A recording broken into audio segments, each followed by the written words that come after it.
ৰাভা হাছং স্বায়ত্তশাসিত পৰিষদৰ নিৰ্বাচন আৰু সেই নিৰ্বাচনৰ ফলাফল এই ফলাফলত এনডিএৰ জয় জয়কাৰ হ'ল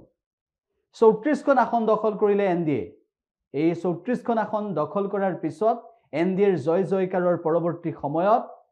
আমি উল্লেখ কৰিব বিচাৰিছো এই মুহূৰ্তত যে কংগ্ৰেছ কেনেদৰে ৰুদ্ধ হৈ পৰিছে কংগ্ৰেছৰ বিজয়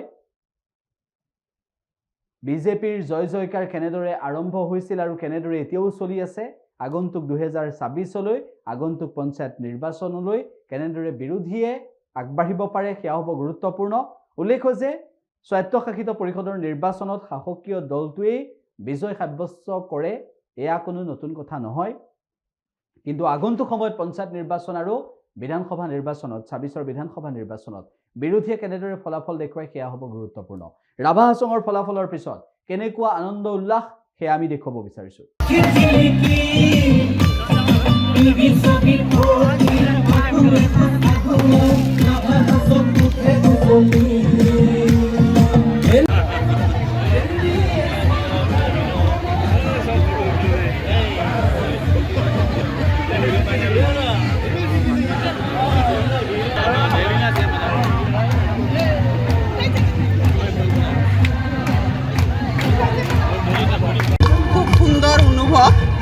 আৰু এই চেগতে মই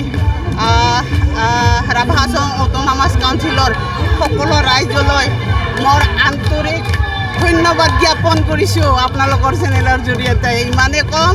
সুখী হওক চবে সুখী থাকক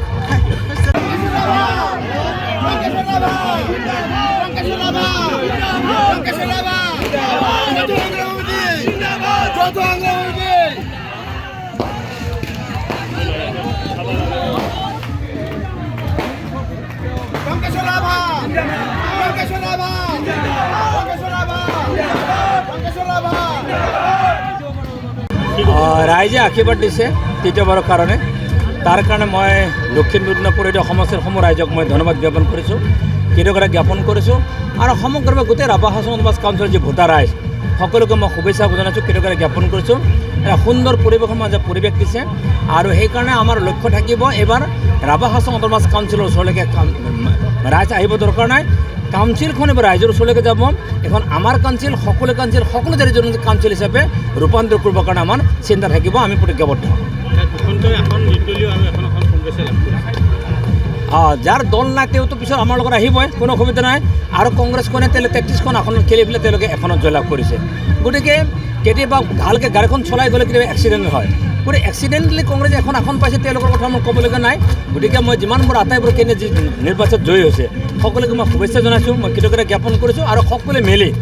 একেলগে সন্মিলিতভাৱে কাউন্সিলখনক শক্তিশালী কৰাৰ স্বাৰ্থত আগৰণীয় স্বাৰ্থত আমি কাম কৰিম